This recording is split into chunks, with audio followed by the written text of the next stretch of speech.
Assalamualaikum warahmatullahi wabarakatuh. Perkenalkan, nama saya Putri Aulia dengan NIM J1A118016 dari kelas R001.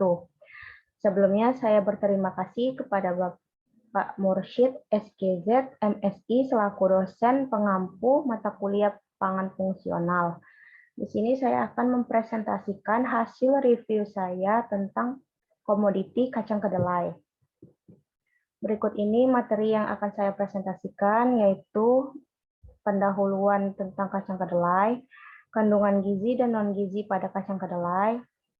Selanjutnya ada hubungan kacang kedelai dengan sistem imun dan penyakit degeneratif, lalu serat, vitamin, protein, mineral, dan karbohidrat pangan. Selanjutnya saya akan menjelaskan pendahuluan tentang kacang kedelai. Kedelai merupakan bahan pangan yang sangat populer di dalam kalangan masyarakat. Hampir setiap hari banyak orang yang mengonsumsi makanan olahan dari kedelai, misalnya tempe, tauge, atau kecambah, dan lain-lain. Kandungan protein yang tinggi pada kedelai dan juga kandungan gizi lainnya yang lengkap, kedelai dapat digunakan untuk berbagai macam keperluan, antara lain untuk makanan manusia, makanan ternak, dan untuk bahan industri, menurut Cahyadi tahun 2007. Selanjutnya ada kandungan gizi dari kacang kedelai, yaitu sumber protein seperti lisin, leusin, dan isoleusin. Lalu ada kandungan non-gizi dari kacang kedelai, meliputi oligosakarida, antitripsin, asam fitat, goitrogen atau oligopeptida, dan hemaglutinin lektin. Berikut ini adalah hubungan komoditi kacang kedelai pada sistem imun. Kacang kedelai mengandung isoflavon yang diketahui bermanfaat untuk kesehatan karena bersifat sebagai antioksidan, antikarsinogenik, dan antiproliferatif. Isoflavon memiliki efek antioksidan dan berperan pada sistem imun. Salah satu peran isoflavon pada imunitas adalah melalui respon imun humoral dan seluler.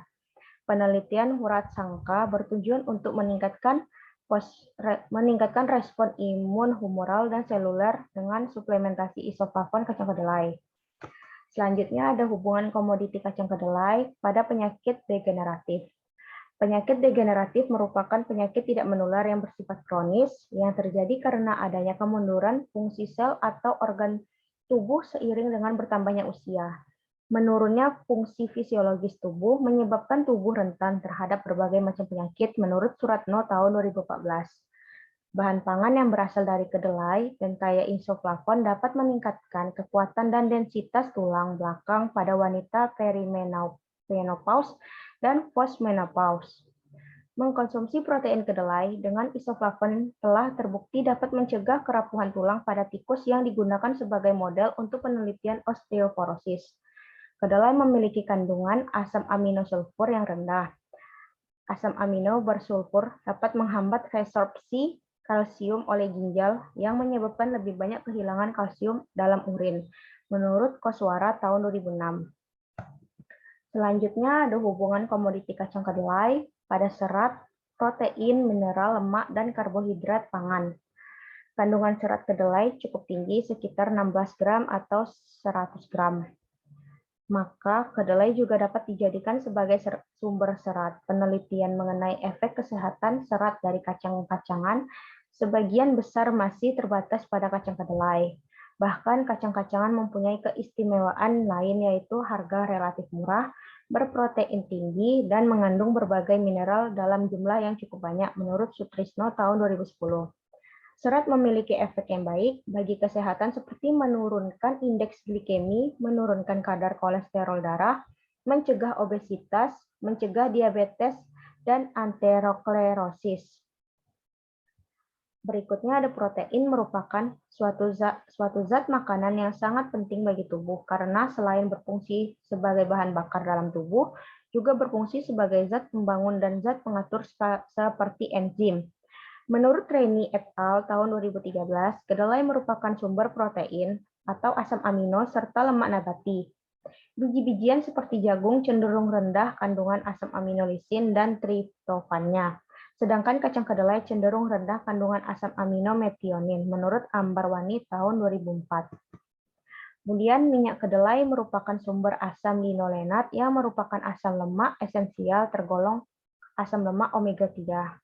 Asam lemak omega 3, terutama asam lemak omega 3 rantai panjang, adalah asam eicosapentaenoat atau EPA dan docosahexaenoat atau DHA yang dapat berfungsi menurunkan penyakit jantung dan kanker.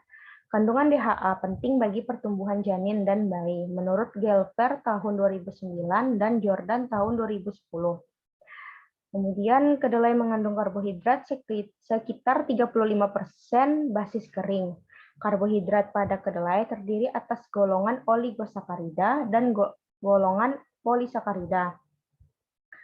Golongan oligosakarida terdiri dari sukrosa, stakiosa, dan rafinosa yang larut dalam air. Sementara golongan polisakarida terdiri dari arabinogalaktan dan bahan-bahan selulosa yang tidak larut dalam air dan alkohol. Secara umum, kedelai merupakan sumber vitamin B karena kandungan vitamin B1, B2, nisin, piridoksin, dan golongan vitamin B lainnya banyak terdapat di dalamnya. Kedelai sebagai sumber pangan fungsional mengandung komponen penting yang berguna untuk kesehatan, termasuk vitamin, vitamin A, E, K, dan berbagai jenis vitamin B. Kemudian dengan mineral yaitu kalsium, zat besi atau Fe, zinc, dan fosfor. Lemak kedelai mengandung 15% asam lemak jenuh dan sekitar 60% lemak tidak jenuh yang berisi asam linolenat dan linoleat. Keduanya diketahui membantu menyehatkan jantung dan mengurangi resiko terkena kanker. Selain itu, kedelai mengandung mineral yang kaya kalium, fosfor, kalsium, magnesium, dan zat besi, serta komponen nutrisi lainnya yang bermanfaat seperti isoflavon yang berfungsi mencegah berbagai penyakit menurut Liu tahun 1997. Sekian dari presentasi saya. Mohon maaf jika ada kekurangan dan kesalahan. Saya akhiri. Wabillahi taufiq wal hidayah. Wassalamualaikum warahmatullahi wabarakatuh.